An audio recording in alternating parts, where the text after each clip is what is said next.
Final Hour Overdrive continues, brought to you by FanDuel, bringing you everything from the opening line to the final score. We got a big hour this hour. Dear Hayesy-B in half an hour, leading into a big weekend. Pucks and Ponies, the Derby tomorrow, Leafs-Bruins tomorrow. We got 2 games in the Stanley Cup playoffs tonight. We got our boy Curtis Joseph coming up here in a moment. Cujo knows what it's like. Play big game 7s, right? So a little goalie talk. There you go, Noodles. Yeah, and Cujo can team up. And X's and O's, I love it. Goaltending X's and O's. And the other thing, too, is we've been pushing hard because Cujo's a Hall of Famer. He should be in the Hall of Fame, absolutely. We love no him. question about that. Yeah, we love him. Yeah, we all support that. So Cujo coming up here in a moment. And had some stats sent my way about what William Nylander accomplished last night, scoring 2 goals in an elimination game, the most goals when facing elimination in Leaf history. He's now got 7. The leader all time is Wendell Clark with 10. That's not a surprise. But that's what he's accomplished. That's what he pulled off last night, scoring 2 big goals. That place was rocking last night. And the Matthews story carries over. Why wouldn't it, right? We did the Willie dance for 3 games, and now we're doing the Matthews dance. And this will be, I guess, technically he played Game 4. He wasn't himself. He played Game 3, wasn't himself, played 2/3 of Game 4. But this will be the 4th game or 3rd full game without him. What's your gut telling you tomorrow about him? I don't think he's playing. I don't see how you don't play the last 2 games and then get on a bird, get to Boston, and then you play. Like, it's got to be a substantial injury he's dealing with. You know, whatever's Noodles? going on with him. What do you think, Noodles? I don't know. I had this conspiracy theory yesterday. I don't want to – I think he's playing, but I think they've been trying to buy an extra day, and, you know, now you bought an extra day. Like, in their mind, it's like, okay, we'll see if the team can get us to 7, and maybe he's your ace in the hole. I mean, that's my maybe it's wishful thinking. I don't know, but I think they're preparing to play without him. But if he wakes up and things progress, then again, I'm not privy to the injury. I wish obviously, we don't know what's going on. But I think what if he's at 70%? Like, does he play? And if he does play, how much do you play him? Let me ask you this though: is the 70%? Can he hurt himself any further? Because that's the one thing you're thinking of too. If he goes out there and plays at 70% and then injures himself more and they win and they don't have him against Florida, now you've even set yourself farther back. So that would be my question back to you. If he can play at 70% and it's something that he cannot further hurt, that's where I don't know. I think he plays. I think he plays. I think it's Game 7. I think that was the plan all along. Is like if we can get you to if we get to a Game 7, that's what we're looking for here. Right. You know, I don't know. That's just. I think it's just. I'm hoping that he can. I'm play, hoping for it too. It would be a great story. And again, putting all the hypotheticals and medical updates we don't have. Could he get more injured? But let's just say he plays and he's at 70%. How much does he play? You know, forget thinking about Florida and thinking about the offseason. Like, does he step right in on that Domi Bertuzzi line again? Like, do you go revert back to the lines from the first 3 games of the series? Like, if he's not at 100%, I don't think you're going to play him 22 or 23 minutes a night, right? Like, you're going to play him on the power play. You're going to find ice for him, of course. But if he's lagging in some capacity, I don't know. I mean, it's a conundrum, which, like, obviously he plays. He's their best player, and it's a boost. But if he's not at the top of his game and you've got a real mojo going right now, these are things that Sheldon Keefe's got to consider. Like, where do you put him? How do you play him? Do you move Domi to the wing? Like, Max Domi's been really good up the middle of the ice. Right. Like, he's been really good the last 2 games. I don't know. Like, do you move Camp over? Do you move Pontus Holmberg over? Do you create a different line with Matthews? A lot of it. You're finding a spot. Let's call it that. Of course you are. Of course you are. But if he's not as effective 5-on-5, then you're there to win the game, not make sure Auston Matthews gets his cookies. Yeah, but if you could dress him and just say, go out in the power play, would you do it? Yes. I don't know. Would you? For me, I would. Yeah. Because you know what? You get in, get set up. He's a trigger man. Ask Cujo about it. If he would rather face Morgan Riley on that side or Auston Matthews. I think we know the answer on exactly, that. I don't think we need to lead the witness here. But here is one of the all-time greats, former Leaf, good friend of the show. Here's Curtis Joseph. How you doing, Cujo? I'm good. How are you guys? We're doing very well. We're just discussing, what could happen here with Auston Matthews. Does he play? Does he not play? Like, if you're in the room, if you're playing the role of Joseph Woll, you had situations like this back in the day when Mats was out and he was hurt. Like, how does it affect your preparation at all in net, wondering if Matthews is going to be in the lineup or not? No, doesn't affect the goalie at all. It affects the guys who are playing in front of you. I remember back in the day we had Alan McCauley, Travis Green. These guys were playing lights out. And then when a star player comes, they kind of take a secondary role. But who knows if Austin's going to be back, but I would definitely suit him up for the power play and just put him out there on the power play. Yeah. Cooch, what do you think the young goaltender, I mean, he's found some form here in the last couple games. How does he kind of channel it into a Game 7 where there's an understanding that he's confident, he's been good, and now everything's ratcheted up even more? What do you think's going through his mind, and what should the approach be? So this is the goalie that we all got excited about during the season that was extremely hot and could make saves that nobody else could make. So the high ankle sprain's a tough one to come back from. He looks like he's good. He's in a good zone. I really like the way he plays.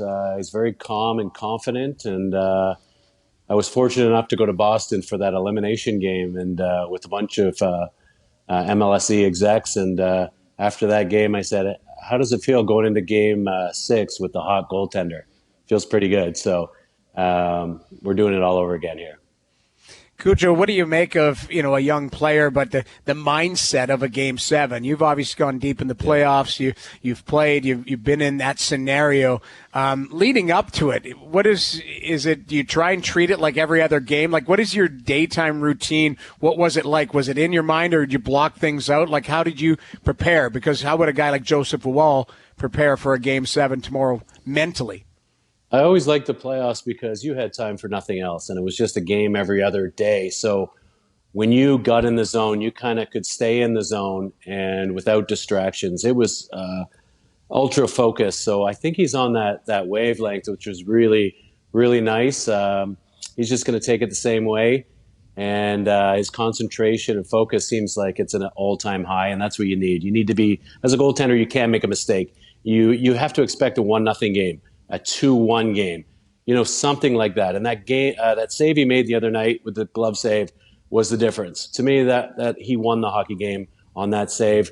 It's going to be a 1-goal game, so you have to minimize your mistakes. You almost have to play perfectly, and concentration, Noodles, as you know, is paramount. Yeah. With Curtis Joseph, it's possibly the most unique position in pro sports where what you just said is 100% accepted and true. You can't make a mistake. Other guys make mistakes and they're like, we'll get it back. But you can't make a mistake based on the nature of your position. Yet you just said, you got to get in the zone. So how do you stay in the zone, also acknowledging what you just said, where if you make a mistake, everyone's going to be looking at you saying, hey, man, we probably needed you there. Why didn't you make that stop? Right. Well, he's a young guy. That also plays into his hand. When you're young, sometimes you don't realize the ramifications of what you're doing out there, and he's going to have many more cracks it takes the pressure off a little bit. Plus, being drafted by the Leafs is also another plus. So I think he's got a lot of good things in his corner because of those things I just said. So, I'm excited about watching him play tomorrow, actually. So are we all. I mean, I think he has that poise and he's got that demeanor in the net that is calming. I'm just watching a video of you. Who was it that you tackled in the corner? Was that Mick McGeough? Oh, yeah. I played terrible. I was frustrated at my own game, to be honest with you. And I had Somebody sent it to us. Yeah. You should see my boys. They're in their 20s now. When that comes on, top 10 meltdowns. They're always like, they always shake their head at me and go, "Dad, that's embarrassing. So embarrassing." You'd get 30 games for that now, Cooge. Oh, my God. I know. I got a call, but listen, you know what happened? We won the rest of the series. The mayor went off on me in Ottawa, and everything happened. But you know what? The guys rallied, and we won the series. So I make no apologies. No, you shouldn't. love it. Yeah, Mick McGeough. Well, that's not your problem, man. You got pucks to stop, and That's so right. you say the mayor in Ottawa was calling you out. Why would the mayor care about you and Mick McGeough at that point? Oh, he wanted me suspended. Oh, yeah. I He was see. calling into Okay. the league, and I remember being in the hotel, and at 6 a.m., the radio station had a guy outside the hotel. Cujo, leave the referees at home. I had to go downstairs and change my room to the other side of the hotel where I couldn't hear him. It was terrible. So anyway, you get all that to deal with. But it's nice to be the villain on the road. So Absolutely. With Curtis Joseph, like, would you here now? We're watching. Yeah, we brought it up. interference. It was interference, but nowadays, I don't even have to do that. nowadays you do can that challenge anymore. that. Yeah, I just throw a flag. Exactly. You know? Yeah, that was great because you're throwing like the blocker went, the glove went. yeah. Like, Helmet I'll tell you off, exactly what chasing. happened, though. And Noodles will know. When you sometimes when you lose an edge on your skate, it's the top edge, so your outside edge. You don't use it playing goal very often. You find out you've lost that edge when you do laps the next day in practice because you're going around the ice and you're like, whoa.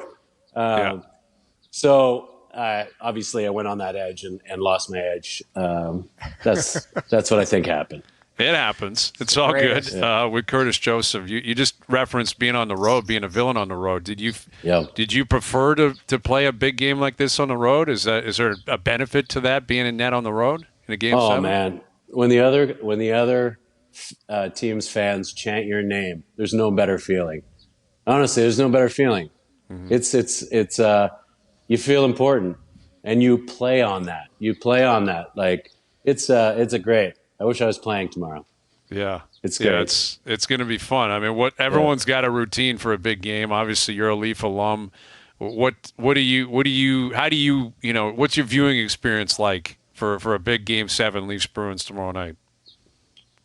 Tomorrow, I like to just watch it with nobody around, like quiet, so I can concentrate and look at the whole thing. And I normally don't do that. But in the playoffs, you do. I just liked it to be quiet. I'll go in the den, watch the game, come out, grab a snack, watch the rest of the game. So Yeah. I like to see who plays well. Like Nice played exceptional, obviously. Yeah. Guys like that need to step up, and he really impressed me. Always tell stories about Ricky Lee leaving the tape and saying, "Go and watch the power player that killed." What was the He's not goaltending? What was the goaltending tape available like back in '99, 2001? Did you review your own game, or what was that like? No, there was no video. We didn't have any video for sure. But I actually, just the guys who were dangerous, like Auston Matthews, or Stamkos, or Jaromir Jagr. When we played Pittsburgh in the playoffs, Yuskevich, I'd go, "Hey, Yuski, just be on him. Just be up on his face. Like anybody else can shoot the puck. Yeah, I'm going to make a save." And you sell it to him that way. Don't let Jagr shoot. Don't let him step to the middle. Don't let him just be in his face the whole time. They never scored a power play goal, and we won the series. And that was the little things that make a difference. Yeah. Yeah, that's awesome, man. Leaf fans are like, we referenced '99. We had Mike Johnson on, a couple hours ago, and when you guys beat Philly in that first round, the games in which you won, it was 2-1, 2-1, 2-1, 1-0, and Johnny basically said, "Well, we had Curtis Joseph, and we just knew he'd make all the stops, and then we needed to, get 1 or 2 goals." But do you see any of that series in what you've witnessed the last couple of games? Because the Leafs have won 2-1, 2-1, and been a lot of tight checking, blocking shots, big hits, very physical games. Well, I always look forward, and there's a forward telling you, "Hey, this was our mentality." So that's the player's mentality right now when their goalie's playing great like that. Hey, if I can just play great defense, this guy's going to make the save. And I was the same way. I look forward to playoffs because guys are going to play defense that never played defense during the regular season. So I'm like, hey, if a guy's going to get a great scoring chance, there's going to be a guy on his back, maybe a stick in his hands. I'm probably going to make the save. So I look forward to playoffs, and our numbers your numbers reflect that.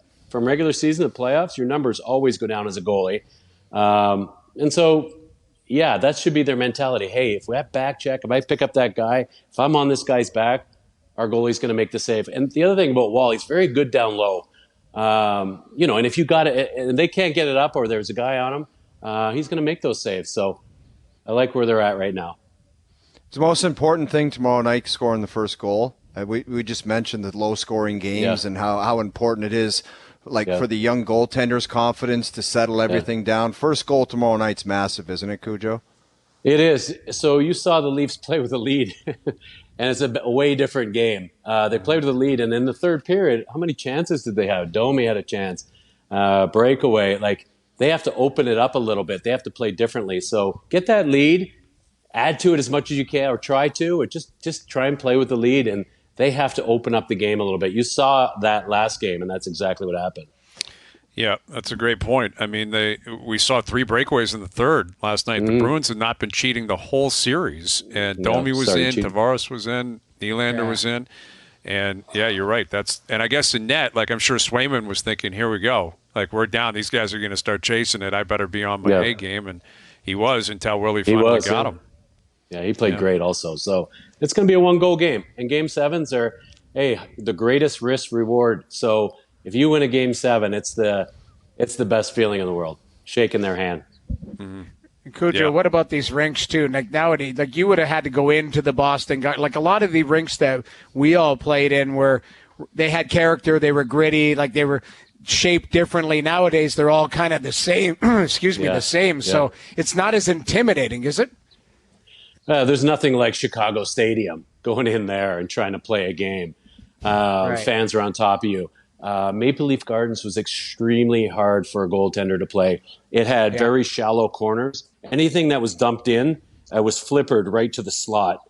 And you had guys coming in, teeing up those dump-ins. So the deeper the corners, the new rinks had the deep corners. It could go into the corner. I'd be like, I could count 1001, 1002, and I could look around and see where everybody was. So the old rinks were definitely harder, and the fans were on top of you. It was more intimidating, no question.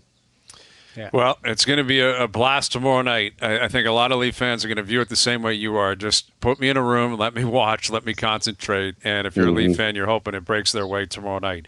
It's going to be a blast. Cujo, it's always a blast having you on. We can't thank you enough. And enjoy it tomorrow night. We'll do it again soon. Nice. I enjoy your show, guys. Keep it up. Good job. Appreciate it. Cujo. Thank you. Thanks, Curtis Cujo. Joseph. Cujo, obviously a Maple Leaf legend. And, back in 99, back in 02. Big part, the main part of dragging those teams to conference finals.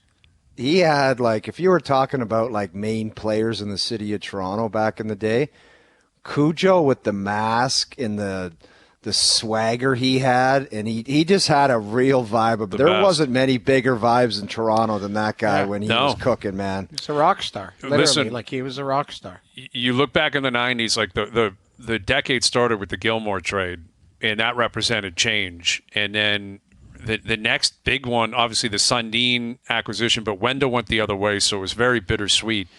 But when they signed Joseph, it was all right, Quinn's here, Joseph's here, let's go. Because between 95, 96 up until 99, that was they dipped a lot. It was a weird kind of transition at that point. And when they signed him, and not long after it was, Corson's coming and Roberts is coming, McGillney's coming, trade for Tucker, and then it was that's their team. That's what they're going to be. That's what they're going to represent. And you're exactly right. When he signed, they go to the conference final in 99, conference final in 02, and he was leading the charge for all that. He was a beast. Yeah. And all those games seemed to be 2-1, 1-0, just brawls. Whoever they played, Battle of Ontario, the Islanders series they had were crazy. That's why it's crazy. And I know that you always want to add talent, okay? You got to. But when it gets down to this stuff, that's the only thing important for any team. It's teams are always looking for a shiny toy. They just get desperate almost, and they're like, I got to get this guy and I got to get that guy. And you got to wonder if that needs, you need to read, you want a guy that can get it out at the right time of the game. You want a guy that'll finish his check. maybe that stuff's just not looked at enough when you're talking about adding to your team or drafting a kid. You obviously want somebody with skill. Like this kid in London just won the MVP of the OHL yesterday. Easton Cowan, yeah. Easton Cowan, congratulations, incredible season.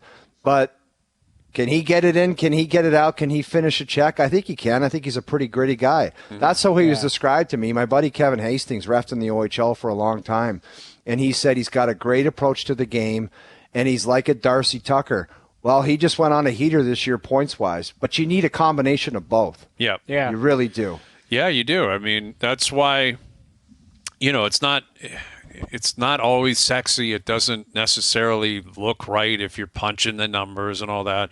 But you look at the way they played the last two games, Edmondson, Labushkin, who they've acquired, Benoit, McCabe's played tough. Like these guys, they've shrunk the ice.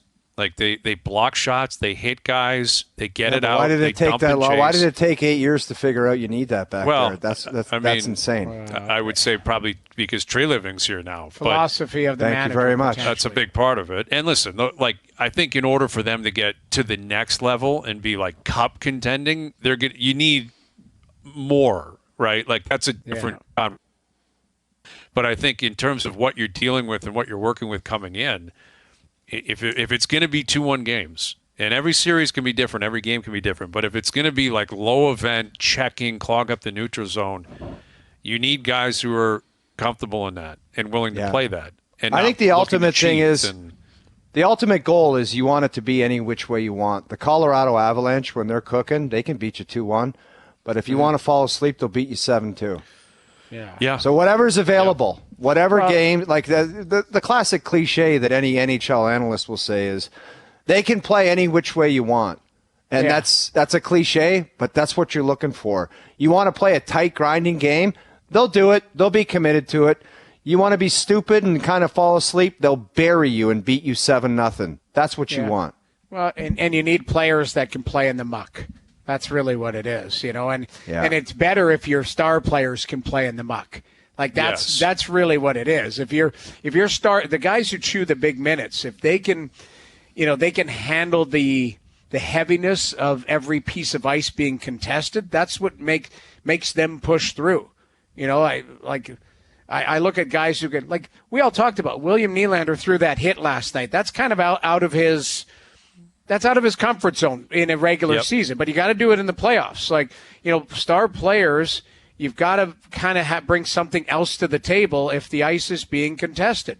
So, you got to be able to play in the muck, everybody. Yep. You're absolutely right. Absolutely right. And they got one more test tomorrow night. If you pass that, guess what? That's 4 wins. You're trying to get to 16. Whoever's going to win the cup, you got to win 12 more. Like the first round, you're just getting going. So Leafs-Bruins tomorrow night right here on TSN Radio. It's going to be an unreal night. It'll be a great one tonight, too. 2 more games in the Stanley Cup playoffs. We'll get to our best bets brought to you by FanDuel later in the hour. We've got Dear Hayesy-B coming up. Mail-in and Fridays brought to you by Boston Pizza, Canada's favorite sports bar. From tip-offs to tie bites and puck drops to pizza, BP's elite lineup of apps, wings, and ice-cold beer is always dialed in for game time. Hustle into your local BP tonight. You're reading the Dear Hayesy-B's. I can't wait. You want me to do that? Okay. Sure. Are we going to put like a life coach filter into this? Is this how No, you know are we what going to we'll operate do? this? Here's what we'll do. Okay. I'll tell the life coach to come to my house on next Friday, and he'll sit beside me for the Dear Hayesy-B, and he'll give us. So he's going to like whisper in your ear what he would forget it. think about it. I want him. Maybe I'll know more about this. Maybe I'll give him the headset.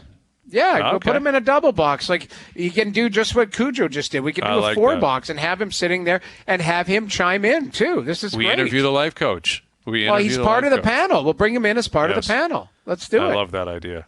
I love that. It's awesome. All right, so the life coach will be a part of the program moving forward. Dear Hayesy-B coming up. We got to name this guy too. The life coach. The guy has a name. Come on. Stan the caddy. He's Stan the caddy. Stan the caddy says, try on the glove. All right. Dear Hayesy-B coming up. Overdrive continues. TSN 1050. Insight, the ability to see and understand why you do the things you do. Dear Hayesy-B. We're going to go down there and have a donkey barbecue, and I'm going to furnish the ass, right? You don't want to hide a Mars bar in your sleeping bag when there's a bear outside the tent. Here we go. Little different setup this week. All right. Dear Hayesy-B will be read by Hayesy-B. Hayesy-B, PhD. Right. Hayesy-B, PhD. All right, you sure about this? All right, the life I'm coach sure is okay about with this. I don't want to throw off the vibes of this, really, really important segment. I want to say before I read a couple of these, because we've got a ton of notes.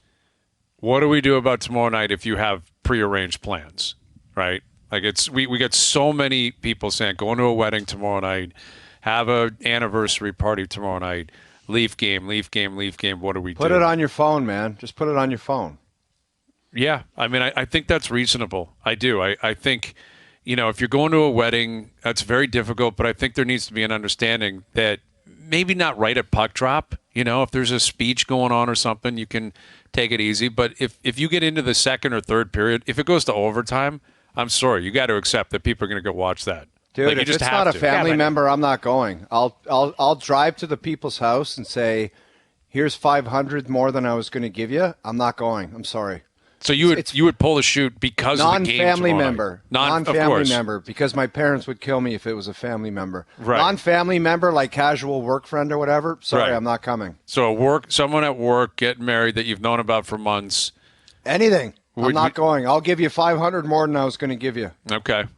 Yeah. So like little extra, like the extra. Sorry about handshake. the inconvenience. I'm not feeling well. I got things to do. Okay. What about if it's like a dinner party? Would you offer up, hey, let me pick up the appies, but I'm not going to be there? Dinner party's a full cancellation. I think that I think needs to be full cancellation. Noodles. That needs you to just be do it accepted. another time. What's so mandatory about a dinner party? It's totally just not agree. happening. All right. Well, I totally agree. What do I do with a birthday? Ooh. For your own kid? Now my wife. Oh yeah, it's Steph's birthday. We're watching it, But she's a Leaf obviously. fan. She wants to watch the Leaf game. Like, won't she? That'd be a miserable birthday experience, though, if they lose. You treat her to a fantasy midday, a spa, nails, and then a beautiful lunch downtown at like just a gorgeous spot, and then you say happy birthday. It's hockey time. She'd be and you cool just with slide her into the room, close the door, and then you go down and watch it on the couch. Like that's it's a veteran. I think that's reasonable. I do. No, she's not. She's not watching the show. We're having a little bit of a surprise, like dinner type of thing. Okay. Are you sure? You just announced it. I know I might have just announced it, but I bottom line is it'll be fine. Okay. Because I think it'll be done. Isn't the game at 8:00? Yeah, game's at 8:00. That's another important point. Birthday doesn't go until midnight. You get the morning, the gratuities during the day. Yeah. I know it's a big one. It's a big birthday. It's a big birthday, and I get that. And I understand that. Yeah. But by 8 p.m., the birthday's almost over. Kind of had it. Yeah, it's basically had a great May 6th. run. The cake's been handed out. Nice dinner. Right, exactly. Like, that's enough. Plus, But again, 8:00. everyone involved, I would imagine, wants to watch the game. Like, they're not going to go, hey, we're playing, war on something or playing cards here. Keep it down. There's a game on. Like to me, I think everybody will be engaged. Gabe's got to be on. Everyone's Certainly, gotta I understand will that. be. Like, Yes. it doesn't matter. We'll be moved on by then. Okay, good. All right, good to know. All right, so let me get to a couple of these Dear Hayesy-Bs. All right, I guess here's a couple based on that I'm seeing about the game tomorrow night. Dear Hayesy-B, my Bruins buddy and I had a sworn pact coming into the series to leave each other alone. No chirping until it's done, and no getting together until it's done. But he sent me a congrats text last night and asked me if I wanted to come over and, quote, watch the Leafs spank the Bruins tomorrow, end quote. Do I take the bait or continue to flush him? What's the play here?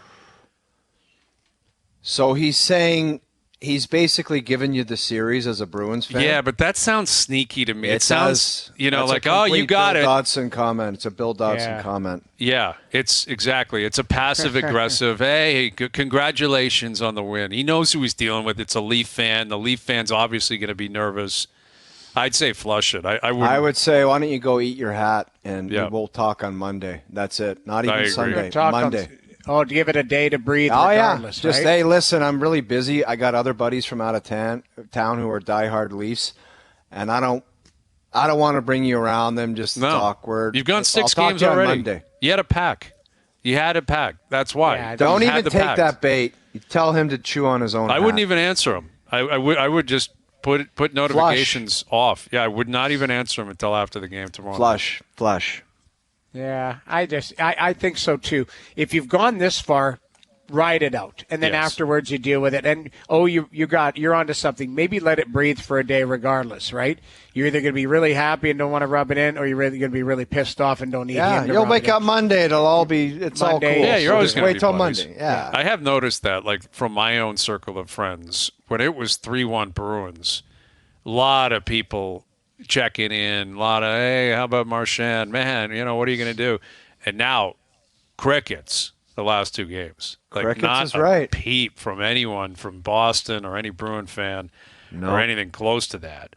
All right, what else do we have here? What do we got? Let me see here. Dear Hayesy-B, I've been in a very happy relationship for around a year now, and we both found that golf has been one of our shared interests. Very nice.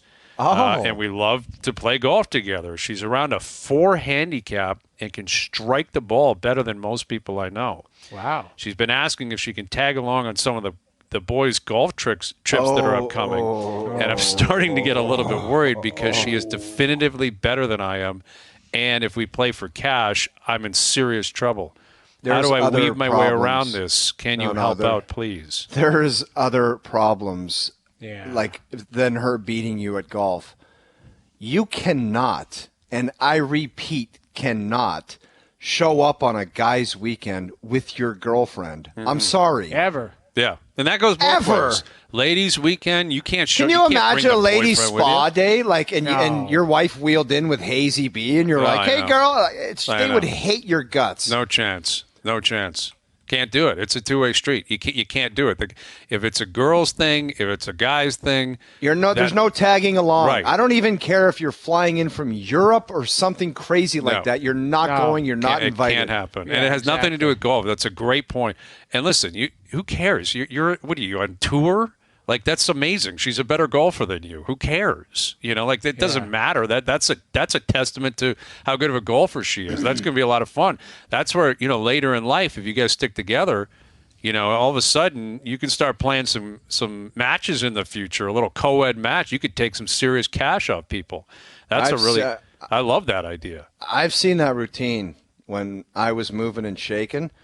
Guy wheels in and it's a boys' night and it's like, cab out.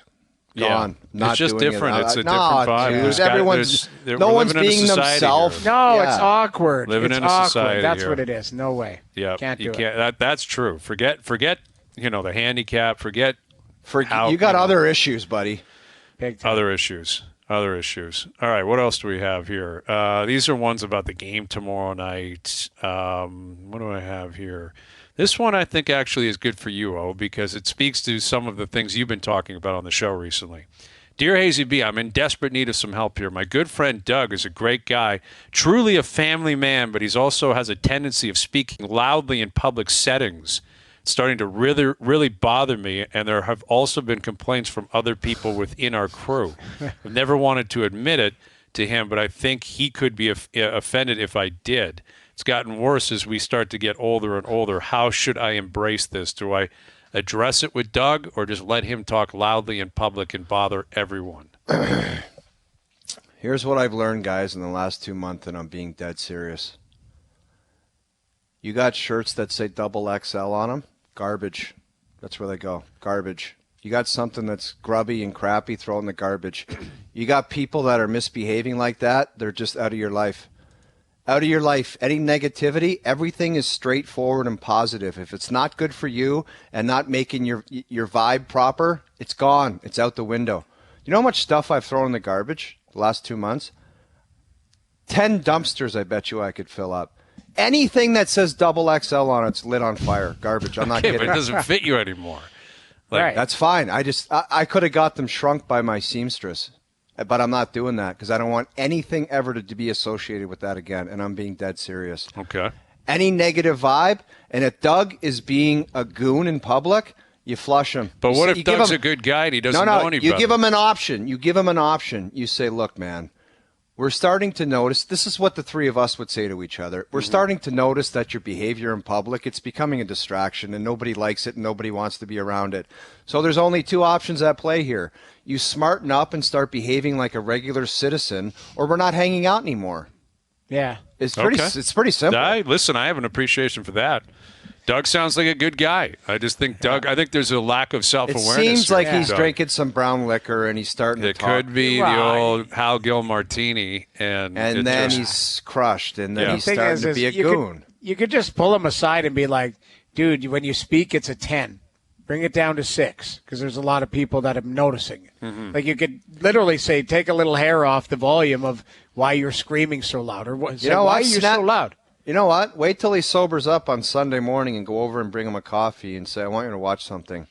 This is how stupid you look and sound in public. Seriously, take a bit of it. I wouldn't feel comfortable in a situation like that. Though. Why? I don't. Because sometimes, dude, I'm telling you, man, this is the real deal. It's like my life coach saying, get on the scale and let's see how big of a fat ass you are, and then we're going to talk about it. You got to just face things head on, man. Okay. You're just pulling him, but you're saying video him how loud he is, and then show it to him. Have and TMZ follow Doug around. You're breaking the tape down too. You just see how loud you were there. Secretly record. Ricky Lee, hey Doug, the tape's over there about how loud you've been. Yeah. You tape him, and you just go and bring him a coffee and say, I want to show you something, man. Come on, let's. Okay. Mike Babcock, sit on the porch. I want to have a conversation. Look at how stupid you were last night. Mm-hmm. And then he'll look at it and he'll be like, he either makes the realization that he's a goon in public, or he just says there's not a problem here. Then you walk away from it. Walk away from anything. All right. I like it. Fair enough. All right, one more here, okay? This is from John. He said, Dear Hayesy-B and life coach, my buddies and I, we do one spontaneous road trip every single year. Been doing it for years, and one of the boys jumped in the group chat last night and threw out a trip to Boston for Leafs-Bruins. We're all big Leaf fans, but we're also nervous wrecks. Should we pull the trigger and use our one spontaneous roadie on a trip to Boston, or hold off and watch from home? That's from John and the boys. You get on the bird and you go, man. It's all about moments, right? Mm-hmm. You got a chance. They pull it off. You're in the building. You go out and just have a great. That's a great moment, man. You were just at Augusta National. How special was that? Oh, it was incredible. And That's it wasn't right. spontaneous, but I would have spontaneously gone. I would have gone on a bird in 5 minutes if someone said, "Get down here." Yeah, and the worst thing you could ever do is wake up on Monday morning and say to your buddies in the group chat, "Man, I wish we had a win. Why not go?" Yeah, give it that's a if they win, right? You know what the thinking is right now. We're going to not waste a bullet, but we're going to go down there and we're going to buy tickets, get in the building. It's going to cost dude, I think it's cool regardless to say I was there. I was there. Yeah, I like trips. I like boys' trips. I like all of that. My whole where my head went is you're going to go down. I don't know how many go. You're going to wear your jerseys like you're in an enemy territory. I don't want you getting drunk and starting fights and all that, but just enjoy yourself. Like I say, go and enjoy yourself. Yeah. It's just that city is gritty. Like but it's a cool town, man. It's Boston's an awesome a cool city. Town. Boston's an awesome city. But they love their home team. So yes, if you're flying blue colors, like there will be comments, and you get deep into the liquor and stuff. You just got to be mindful. I think respectful. That's right. The I hear you. I mean, who knows what the operation's going to be when they get down there, if they get down there. I would guess the apprehension would be, we're going to do it, get down there, and if the Leafs lose again, it's so depressing leaving there, because you're going to be amongst the hordes and hordes of Bruins fans who are going to be parading out onto the street and partying on a Saturday night in Boston. Like, and conversely, if the Leafs win, are you comfortable partying a Leaf win in Boston on a Saturday if the Bruins are where I was going? You got to take the jersey off and throw it in the that one bag, you want to blend into a game. Might want to blend into a bar, a pub. Go to Cheers or something and just pretend you're a local. Yeah, but it's a great city. It would be a great trip, and if you were, especially if the Leafs win, if you go and you were there to see them finally do it. They have to do it at some point. They have to beat this team in a Game 7 in that building. Like, it's crazy that this is the fourth chapter in 11 years. They're going back to Boston for Game 7.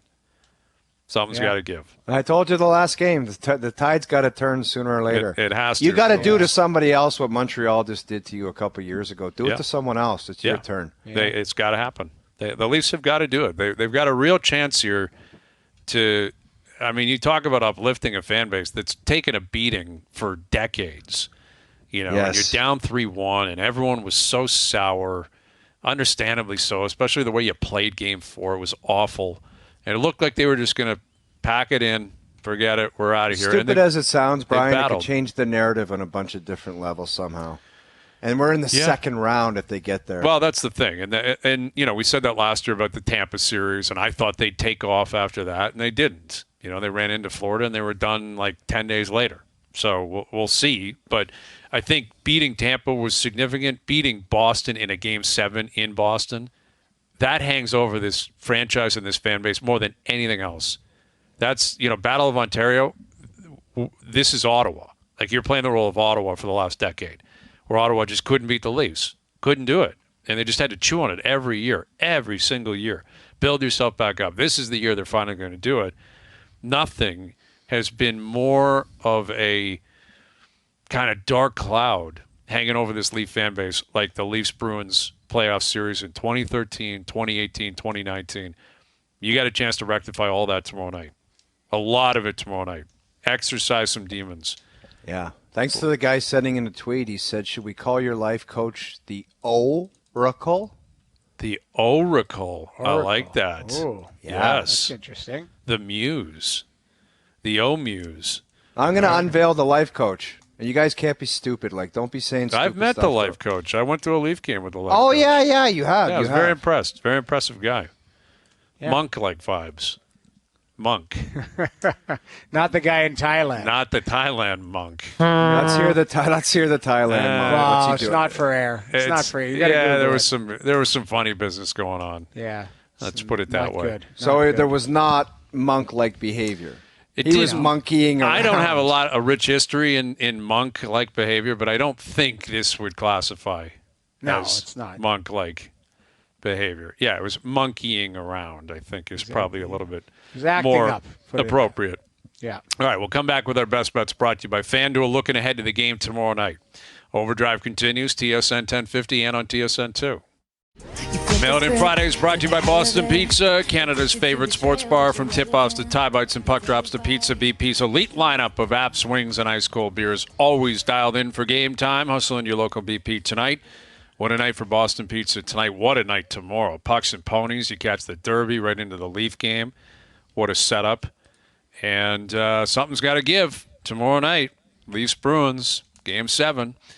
If you believe in momentum, I guess you're leaning towards the Leafs. If you believe in history, you'd probably lean towards the Bruins. Either way, I'm not sure it's relevant. The puck will drop. Someone's going to be a hero tomorrow night. Bobby McKenzie says there's no momentum ever game to game.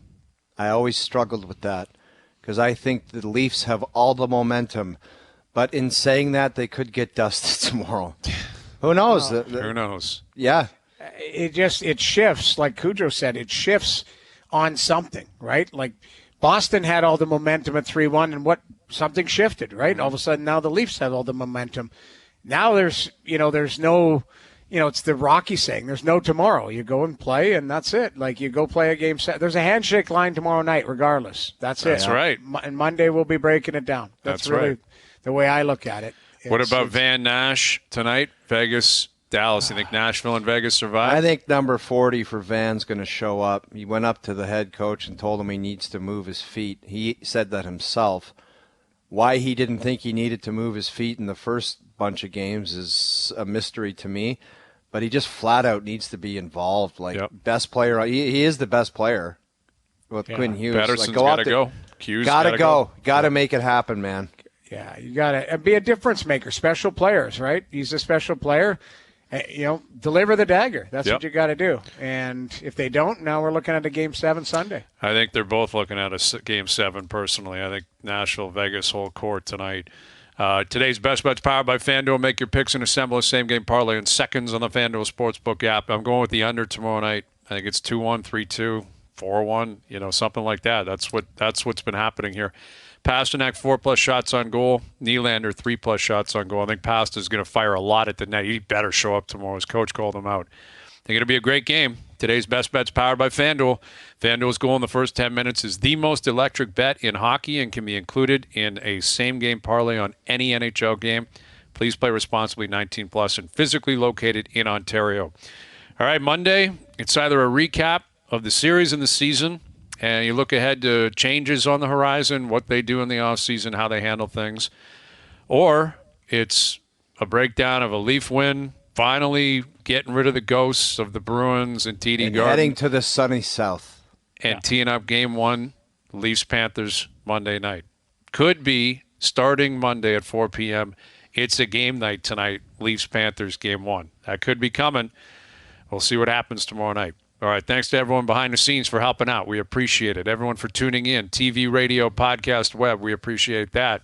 We're out of here. Enjoy your evenings. Enjoy your weekends. We're back Monday at... You better go into the studio tomorrow, Hayesy-B. That guarantees a victory. 4 p.m. We'll chat then.